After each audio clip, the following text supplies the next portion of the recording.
It's 1v1. It's usually us versus us. We create our personal hells. This is the first time I'm speaking today, so that's fun. Let me get my voice up. Let me get my voice up. It really is just us versus us. If we can think about days we've had where emotion driven and stressful, we can probably think back to that moment and realize nothing really was happening outside of us. It was more so our internal reaction to our environment. What I've been learning recently is that we do create our own personal hells.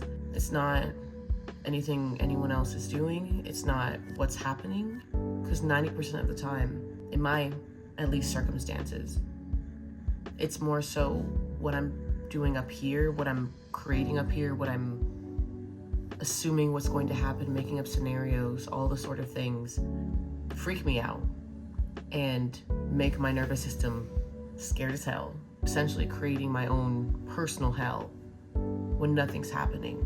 I have an anxious attachment style, and I saw a video in which I feel like I've seen many videos on like how to get over your anxious attachment style and all these sorts of things. And I saw one video, it was actually by that girl who makes skits, but like really high quality movie looking skits. I forgot her name. She's like dark hair and stuff. She was talking about how she got over her anxious attachment style. One thing that stuck out to me is that she said, I started choosing partners who didn't bring out that side of me. And I said,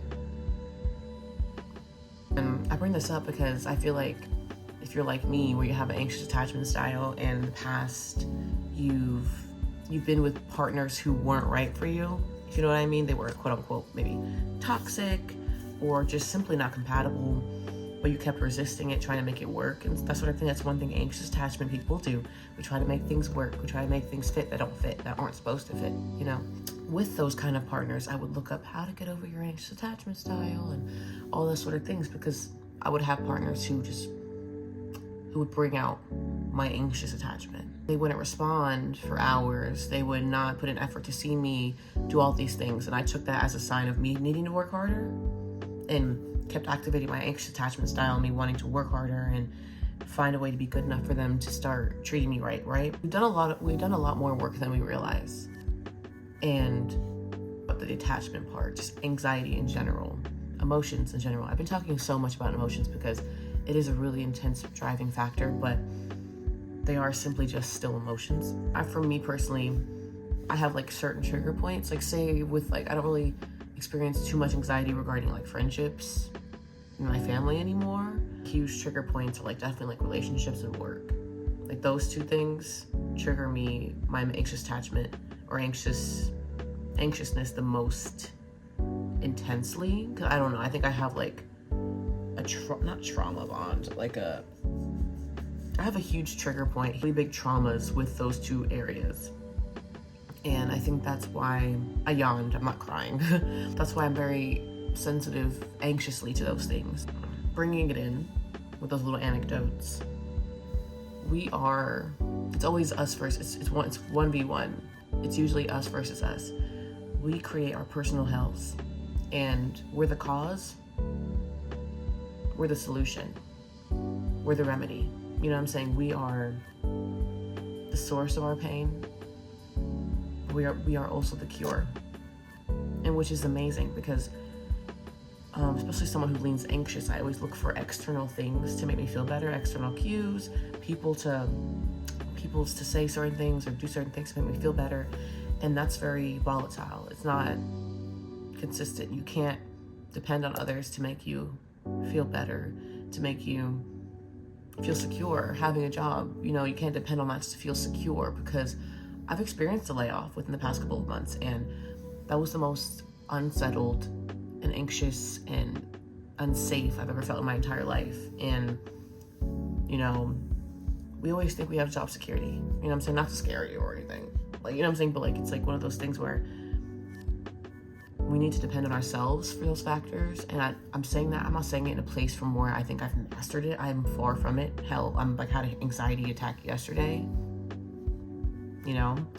Like I speak from a place of actively working through these things and experiencing them, not from a place of, oh, I've mastered it, here you go, And I woke up with lots of anxiety. I did a meditation before this, but I also scrolled on TikTok before this. Like, I'm not perfect, but I am actively trying to heal and be more in tune with my emotions. And it's a process, and it all dials back to the idea of like mortality to me, because I want to do all of this now while I can, and basically try to enhance my life to my best of it, like to the best of my ability while I have it, because I'm only 25 and today is not guaranteed, tomorrow is not guaranteed.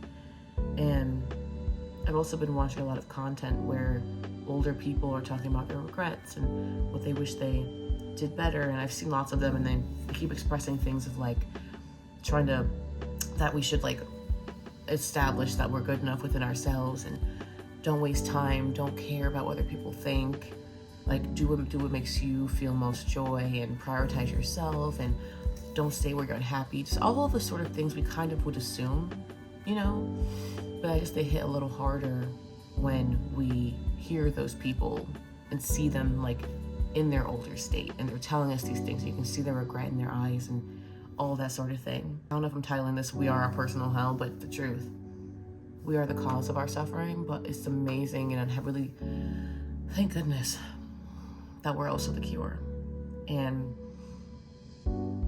if you lean anxious like me, please don't listen to your emotions sometimes. It's okay to just treat them as if they're a different part of yourselves, in the sense of, say with me in the past couple of days, I've been tweaking. I'm not gonna lie to you, I've been just tweaking. And I woke up this morning really thinking about like, oh my gosh, it's probably just the wounded parts of myself, the stressed out parts of myself, the anxious parts of myself, or my inner children, different versions of it, whatever, you know? And I just see it as those versions of me who are crying out because they're scared. And saying that makes me kind of want to cry, not in a bad way, but it's just like, it's so sad, and sometimes where our body just wants to protect us.